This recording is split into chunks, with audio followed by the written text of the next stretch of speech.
This is the AD History Podcast. So the Iceni tribe likely formed a pact with the Romans the same time as Cartamandal did, and the Iceni became a client kingdom too.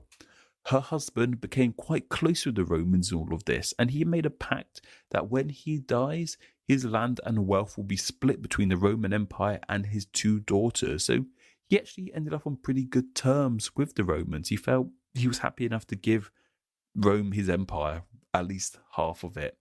And he did eventually die somewhere between 60 and 61 AD.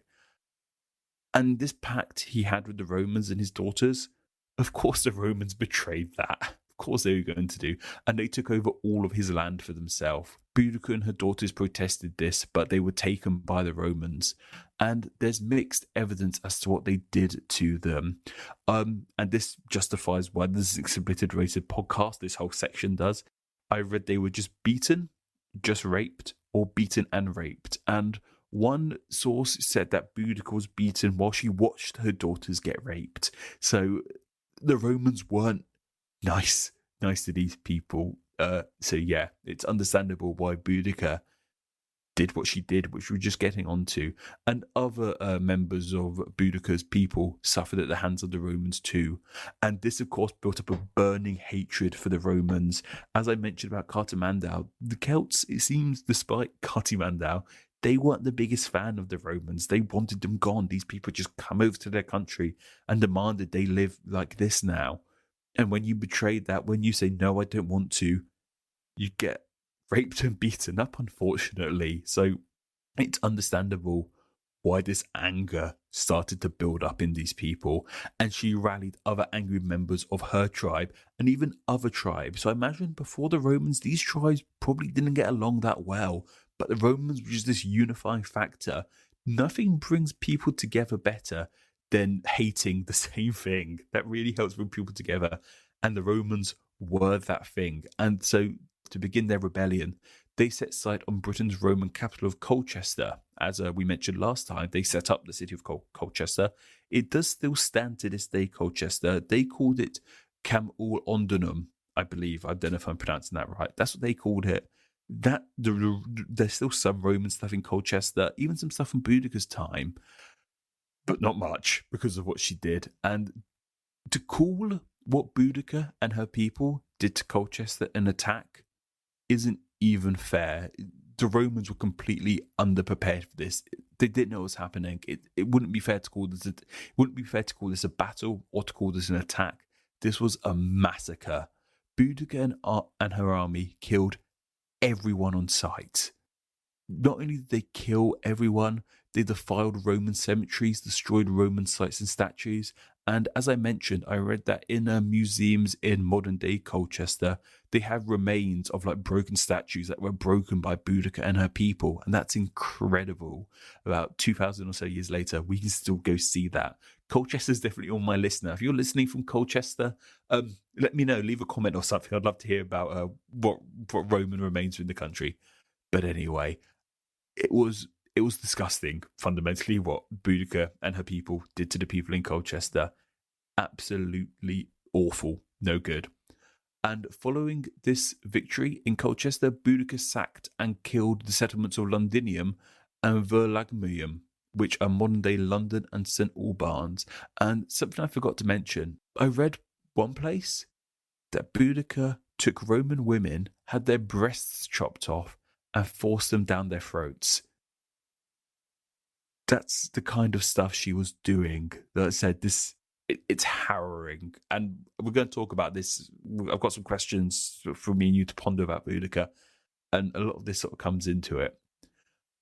And anyway, she sort of went around the country rallying her people in her chariots, her and her daughters in her chariots. I'm sure you've seen those famous pictures of her in the horse-drawn carriage, chanting away, rousing her troops, trying to get people excited to remember why they hated the Romans. And of course, people were shocked to see a woman as a battle leader. That wouldn't have been a thing at the time. Women had a much minor role in the world at that time. So it would have been very surprising to see a woman not only battling, but battling this fiercely. And it is said she would say to her male soldiers, "Win the battle or perish. That is what I, a woman, will do. You men can live on in slavery if that is what you want." So she knew she was a woman. She played with it. That's what makes her so incredible. However, while it was going so well, the tide did start to turn on her. And in one battle in 61 AD, the Romans had some really good javelin throwers. And it just, in a matter of minutes, these javelins just took out the weak arm of the Celts and killed many of them in a matter of minutes. And this is when Boudica realized this isn't going to work. However, she didn't want the Romans to take her life or her daughter's life.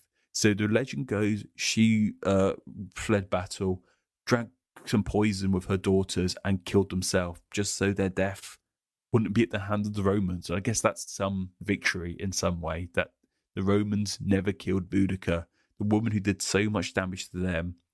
They never got her herself. And while she wasn't victorious, Boudicca, however you want to say it, has gone down as one of Britain's most famous heroes and warriors, and something of a folk legend, despite the fact she was real.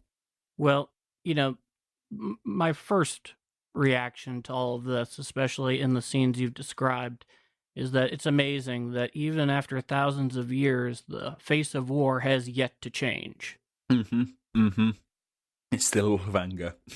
Oh, yes, absolutely. These are tales, as awful as they are, repeat often when it comes to this form of martial combat, to be sure. And in the case of Boudica, and basically her major last stand against the Romans, she possessed an army of nearly 200,000 of her own troops. Now, that is a massive number. We haven't summoned forces of that side much larger in a single engagement. Certainly not in a single engagement since the Second World War. And in fact, just to give a little bit of a way to visualize the size of Boudica's forces, bear in mind that the first wave of D-Day only included about half that number of troops. So that's certainly something to consider when hearing her story. Be sure to follow and subscribe for upcoming AD History podcast episodes, available wherever podcasts are found.